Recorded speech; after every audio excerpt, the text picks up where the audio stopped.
கர்த்தருடைய பரிசுத்த நாமத்திற்கு ஸ்தோத்திரம் உண்டாவதாக. இன்றைய ஜீவ வார்த்தை நிகழ்ச்சியை கேட்டுக்கொண்டிருக்கும் அனைவரையும் கர்த்தருடைய பரிசுத்த நாமத்தினால் வாழ்த்துகிறேன், ஆசீர்வதிக்கிறேன். இன்றைய தின தியானத்திற்கு தேவன் கொடுத்த வேத பகுதி, அது ரோமருக்கு எழுந்த நிருபம் 3ஆம் அதிகாரம், அதில் 24ஆம் வசனம். ரோமர் 3:24. இலவசமாய் அவருடைய கிருபையினாலே கிறிஸ்து இயேசுவில் உள்ள மீட்பை கொண்டு நீதிமான்களாக்கப்படுகிறார்கள். இன்றைய தினம் இதை கேட்டுக்கொண்டிருக்கும் தேவ பிள்ளைகளே, நீங்கள் எல்லாமே தேவன் விரும்பும் நீதிமான்களாக்கப்பட்டு கொண்டிருக்கிறீர்கள், படுகிறார்கள். இந்த வருடத்துல நீங்க தேவன் விரும்பும் நீதி உங்கள்கிட்ட நடக்க போகிறது, விளங்க போகிறது.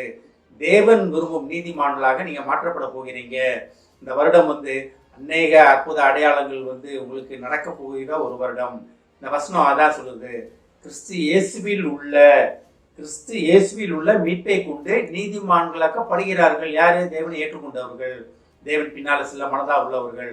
அப்ப நம்ம எல்லாமே தேவனை ஏற்றுக்கொண்டவங்க தான். ஆனா தேவன் பின் செல்ல மனதா உள்ளவர்கள் அப்படின்னா தான் நம்ம தேவனை ஏற்றுக்கொள்வது எல்லாமே ரைட்டா, அதெல்லாம் தப்பே கிடையாது. ஆனாலும் தேவன் விரும்புகிற நீதி, தேவன் அதுக்கு அடுத்த லெவல் வரணும்னு ஆசைப்படுகிறாரு. நம்ம தேவன் விரும்பும் நீதி நம்மகிட்ட இருக்க வேண்டும், சுய நீதி நம்மகிட்ட இருக்கக்கூடாது. சுய நீதினா என்ன? உலகத்துக்கான நீதி, செல்ஃப் ரைச்சியஸ்னஸ், உலகத்துக்கான நீதி. ஆனா தேவ நீதி வேற, உலக நீதி வேற. ரெண்டுக்கும் தொடர்பே கிடையாது, ரெண்டு எக்ஸ்ட்ரீம்ல உள்ளது. நம்ம நிறைய நேரம் உலக நீதியை தான் நம்ம பேசிக்கொண்டே இருக்கிறோம், தேவ நீதியை பேசுவது கிடையாது. தேவ நீதினா, உண்மையிலே தேவ நீதினா என்ன? மன்னிப்பது. அடுத்தவங்க என்ன உங்களுக்கு தீமை செய்திருந்தாலும், உங்களுக்கு எதிராக நடந்திருந்தாலும் அவங்கள மன்னிச்சு அவங்களையும் நீங்க ஏற்றுக்கொள்வதுதான் தேவனுடைய நீதி. அந்த பேர்பட்ட நீதி உங்களை வழங்க போகிறது. ஆனால் தான் பாருங்க, அழகா சொல்றாரு பாருங்க, இலவசமாய் அவருடைய கிருபையினாலே. இலவசமாய் அவர் கிருபை இலவசம், கிருபையினால் தான் அவர் ரட்சிக்கப்படுகிறோம். அது இலவசம். ரட்சிப்பு எல்லாம் இலவசம் தான், கிருபையினாலே இலவசமாக. அப்ப ரட்சிப்பு என்பது இலவசம்ன்றது நமக்கு எல்லாமே தெரியும். அந்த ரட்சிப்பு கொண்டாடுறது யாரு?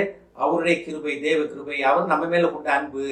அவர் நம்ம மேல கொண்ட அன்பு தான் தன் சொந்த மகனே பலியாகினார், சொந்த மகனே ரத்தம் சிந்தி நமக்காக பாடுகள் பட்டார், அடிகள் பட்டார், நமக்காக சிலுவையில் அமர்ந்தார், 3ஆம் நாள் உயிர்த்தெழுந்தார், நமக்காக பிதாவின் வலது பாரசத்தில் அமர்ந்து என்ன செய்துட்டு இருக்கார்? நமக்காக பரிந்து பேசி கொண்டிருக்கிறார். அதுதான் தேவ கிருபை. அதான் இலவசமாக அவர் கிருபையை கொண்டு. அடுத்து பாருங்க, கிறிஸ்து இயேசுவில் உள்ள மீட்பு. அப்ப மீட்கப்படுவது யார் மூலமா?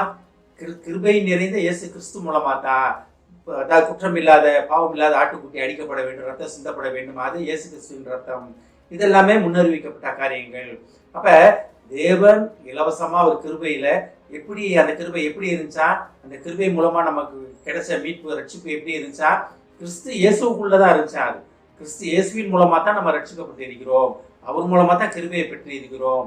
அவர் மூலமா தான் அந்த கிருபையை பேசுகிற ஸ்லாக்கியத்தை, கிருபையை பேசுகிற காரியங்களை நம்ம பெற்றுக்கொண்டு இருக்கிறோம். அப்ப தேவன் கிருபை தான் நம்மள எல்லாமே சகலமும் செய்து வைத்திருக்கிறது. ஆனா கிறிஸ்து இயேசுவில் உள்ள மீட்பை கொண்டு நீங்க நீதிமான்களாக பட்டு கொண்டிருக்கிறீங்க. அப்ப நீதிமான்களாக படுகிறீர்கள் கிடையாது, பட்டு கொண்டிருக்கிறீர்கள், நீதிமான்களாக பட்டு கொண்டிருக்கிறீர்கள். எப்படி, ஏன் இதை சொல்றாருன்னா, இது நம்ம கொஞ்சம் கொஞ்சமா தேவன் விரும்பும் பரிசுத்தம், தேவன் விரும்பும் நீதியை நோக்கி நம்ம நடந்து கொண்டிருக்கிறோம். எப்படி?